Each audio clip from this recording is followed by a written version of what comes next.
वैयक्तिक एक भूमिका मांडली आहे की पुण्याचं गणेशोत्सव म्हणजे जी गणेशोत्सव ज्याची केंद्रबिंदू ही पुणे आहे, जी 1892ला श्रीमंत भाऊसाहेब रंगारींनी आणि त्याच्यानंतर 1894ला लोकमान्य टिळकांनी ह्या सार्वजनिक गणेशोत्सवाला जगभरात म्हणजे अखंड हिंदुस्थानात नेला आणि ज्याचा केंद्रबिंदू पुणे आहे. ह्या पुण्याचा गणेशोत्सव हा सांस्कृतिक आणि पारंपरिक वादनांनीच व्हायला पाहिजे आणि ही माझी भूमिका आहे वैयक्तिक की पुण्याचा गणेशोत्सव ही पारंपरिक पद्धतीने पारंपरिक वादनांनीच व्हायला पाहिजे, डीजेनी व्हायलाच नाही पाहिजे आणि ही माझी भूमिका आहे. जे मंडळ माझ्यासोबत या भूमिकाला असणार आहेत मी त्यांच्यासोबत 100% राहणार. या ठिकाणी किती ढोल पथक असणार आहेत, किती वादक असणार आहेत याच्यावरती देखील चर्चा देखील सुरू आहे, त्याबद्दल काय सांगाल? नाही, ती आता बघा किती पथकं लावायचे, किती संख्या काय आहे ती पोलीस प्रशासन दरवर्षी नियम जाहीर करतात. ती मंडळांशी बोलून पथकांशी बोलून किंवा ढोल महासंघांशी बोलून ती जाहीर होईल.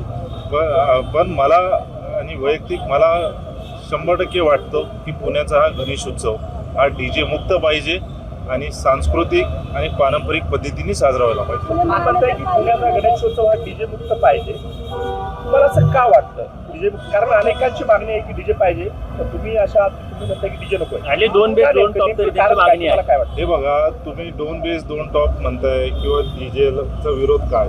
कारण मी आधी पण बोललो ना, जिथून सुरू झाली गणेशोत्सव ही पुण्यातूनच झाली. त्या काळात जेव्हा सुरू झाली ती ब्रिटिशांच्या लढ्याच्या विरोधात झाली. त्याच्यानंतर तुम्ही 2005-2006 पर्यंत वेगवेगळे आर्काईव्हमध्ये क्लिप करा. गणेशोत्सवची मिरवणूक ही नाही झाली का पारंपरिक वादनांनी? 100% झाली.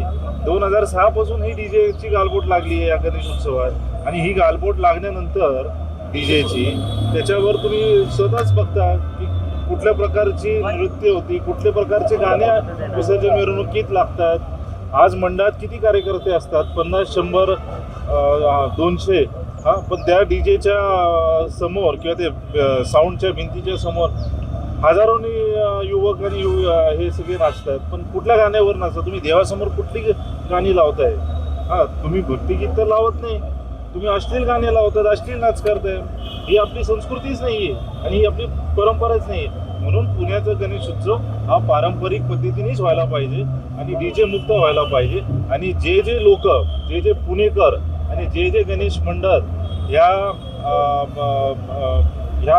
संघर्षासाठी आमच्या सोबत असणारे मी 100% त्यांच्या सोबत राहणार. किती मंडळ तुमच्या सोबत आहे? तुम्ही म्हणता की डीजे आज माझ्यासोबत म्हणजे जे मंडळ आमच्याकडे आहेत, जे माझ्यासोबत आहे, आज कमीत कमी 150 ते 200 मंडळ हे पारंपरिक वादनांनी पारंपरिक पद्धतीने साजरा करत आहेत.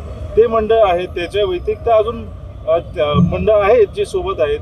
ही जेव्हा मुवमेंट सुरू होईल त्या मुवमेंटमध्ये अनेक मंडळ आणि मंडळपेक्षा जे खरोखर पुणेकर आहेत ज्यांना डीजे नको हे पण त्या मुवमेंटला आमच्यासोबत जोडणार. मात्र अनेक पुणेकरांना या ढोल ताशाचा सुद्धा त्रास होतो. मिरवणुकीमध्ये शेकडोने ढोल वाजतात, ताशे वाजतात, त्याचा देखील त्रास होतो. ज्यांना हृदयाचे त्रास असतील अशा अनेकांना धडकी भरते. त्यामुळे मला वाटतं ढोल ताशाच्या याच्याने कुठल्याही हृदयाचा त्रास होत नाही. कारण त्याचं कारण आहे, जेव्हा ढोल ताशा वादन सुरू होती, जेव्हा मिरवणुकीला सुरू होती, जे आम्ही ढोल ताशाच्या भाषेत बोलू, कारण एक वादक पण आहे, जी पहिली आवर्तन जेव्हा वाजवतात ते खूप जोराने आणि ताकदीने वाजवतात प्रत्येक वादक किंवा पथक. पण मिरवणूक ही 4-5 तास 6 तास चालते. 6 शेवटी मनुष्य आहे, जो माणूस वादक पण एक मनुष्य आहे. ते वाजवताना त्याला तो ह्युमन आहे, तो थकतो. पण ही जी डीजे प्रकार आहे ही मशीन आहे. मशीन कधी थकणार आहे का? नाही. ती तर किती तुम्हाला वाजवायचं तुम्ही वाजवत, ते थकणार नाही. पण ढोल ताशांनी कुठलीही त्रास होत नाही आणि ढोल ताशा पथकं सगळे पथकं त्यांची जी डेसिबल आहे किंवा ती मर्यादा आहे साऊंडचं ते पालन करूनच ते वादन करतात. सर, परवा एक मीटिंग झाली होती महानगरपालिकेत गणेश मंडळांचे, काही पुणेकर पण होते. असा एक आरोप करण्यात आला, आरोप म्हणजे एक म्हटलं आलं की तुम्ही जे झोन 1 मध्ये तुमचं नाव न घेता असा आरोप केला गेला की झोन 1 मध्ये पोलिसांवर दबाव टाकून हे करून घेत आहे. उद्योजकांमुळे हे काय महानगरपालिका सुरू आहे का? दबावामुळे झोन 1 मध्ये काय अधिकारी याच्यावर दबावतंत्र वापरत आहेत असं इनडायरेक्टली तुमच्यावरून बोललं गेलं. हे बघा, मी स्पष्ट सांगतो, जे जे मंडळांना वाटतं, मी आजही म्हणतोय की आमची भूमिका ही स्पष्ट आहे, ही स्पष्टच राहणार आहे की आमची भूमिका ही डीजे मुक्त गणेश उत्सव व्हायला पाहिजे, ही आमची भूमिका राहणार आहे. दुसरी गोष्ट, पोलीस प्रशासन जी आहे ती एक स्वतंत्र इंडिपेंडंट बॉडी आहे. आमचं जे काम आहे ती इंडिपेंडंट आहे.